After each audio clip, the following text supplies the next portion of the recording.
આજરોજ ભાભર ખાતે ભારતીય નારી એકતા સંગઠન દ્વારા એક મીટિંગનું આયોજન કરવામાં આવ્યું, જેમાં સંગઠનના રાષ્ટ્રીય પ્રમુખ અર્પિતબેન કૌર દ્વારા નારી જાગૃતિની માહિતી આપવામાં આવી। બેટી બચાવો બેટી પઢાઓ, નારી કાયદા જાગૃતિ અને નારી સ્વરોજગાર માટે માહિતી રજૂ કરાઈ। આ પ્રસંગે ભારતીય નારી એકતા સંગઠનના રાષ્ટ્રીય ઉપપ્રમુખ ઉષાબેન જોશી તેમજ ગુજરાત પ્રદેશ પ્રમુખ ગીતાબેન જોશીએ નારી જાગૃતિની માહિતી પીરસી હતી। આ તબક્કે ભાભરના નંદાબેન ઠાકોર, સામાજિક કાર્યકર ઉત્તર ગુજરાત ભાવનાબેન સોની ભાભર, રેણુકાબેન સોની કોર્પોરેટર ભાભર, ઉમિયાબેન સોની, જયશ્રીબેન સોની, નિકિતાબેન સોની, પાર્વતીબેન પ્રજાપતિ, રાધાબેન માલી, નીપાબેન સોની, હેતલબેન દેસાઈ વગેરે ઉત્સાહભેર ભાગ લયો હતો। City Sabar head office Gandhinagar. સંગઠન જિંદાબાદ। હું હરપ્રીત કૌર, રાષ્ટ્રીય અધ્યક્ષ। બધી મારી બહેનોને, જે મારી માતાઓ, બહેનો, વડીલો જે પણ આવ્યા છે બધાને જય કરીને જય માતાજી। અને બીજું તો શું કહેવાય કે ભાવનાબેનનો ખાસ આગ્રહ હતો કે આપણે ભાભરમાં આવીએ, કારણ કે ભાભર તો મને જોવા ન મળત, પણ તમારા બધાના પ્રતાપે મેં ભાભર જોઈ લીધું છે।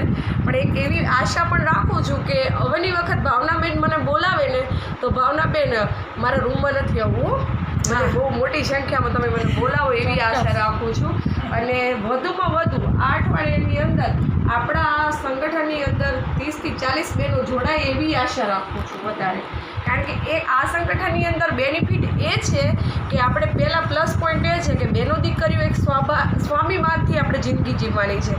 અત્યારે તમે જે બપોર પછી ફ્રી થઈ જાઓ છો એ તમે જો જોડાશો તો તમને એક આપણા સંગઠનમાંથી ફાયદો એક એ થવાનો છે કે તમને ઘરે બેઠા કોઈ પણ કામ પ્રોવાઈડ થશે। પણ ક્યારે થશે? આપણા સંગઠન જોડાશો તો, કારણ કે આપણું સંગઠન દેખાવું તો જોઈએ ને। આગળથી હું કામ તમને આપવા માટે આવું, તમે 4 જ બહેનો હશો, હવે અહીંયાથી મને અહીંયા આવું સામાન મોકલાવો, 4 બહેનો મને તમે ક્યારે કામ પૂરું કરી દો? એટલે મારી જોડે આપણે કમસે કમ ભાવનાબેનની ટીમમાં તમારે બધી બહેનોએ થઈને 10 બહેનો, એક બેન 10 બહેનોને જોડશો ને બહેનો? એ રીતનું નથી કરવાનું। જે પણ સમાજમાંથી આવીએ છીએ આપણે, કોઈ પણ આપણા એક ગૌરવશાળી સમાજમાંથી આપણે આવતા જ હોય છે, તો એ સમાજમાંથી આપણે આવીએ છીએ તો આપણી પોતાની ગરિમા સાચવીને જ કામ કરવાનું છે। એટલે આમાં સંગઠનમાં જઈને તમારે રોજ કાંઈ બહાર જવાનું નથી હોતું। ક્યાંક આપણે બેન દીકરી પર અત્યાચાર થઈ રહ્યા છે ને, તો એના માટે આપણે ઓબ્જેક્શન ઉઠાવવાના છે।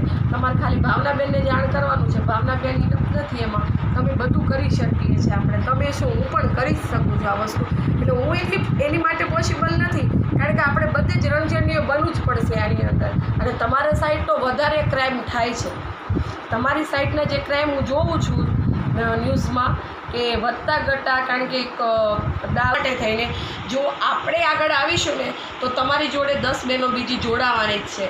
અને ભારતીય નારી એકતા સંગઠન એક એવી ટીમને એવું પ્લેટફોર્મ છે કે જ્યાં તમને સ્વમાનથી લઈને સ્વાભિમાનથી લઈને તમને જ્યાં તમે જે રીતે સ્ટેપ ભરો છો ને એ તમને તમારું સન્માન જળવાઈ રહેશે।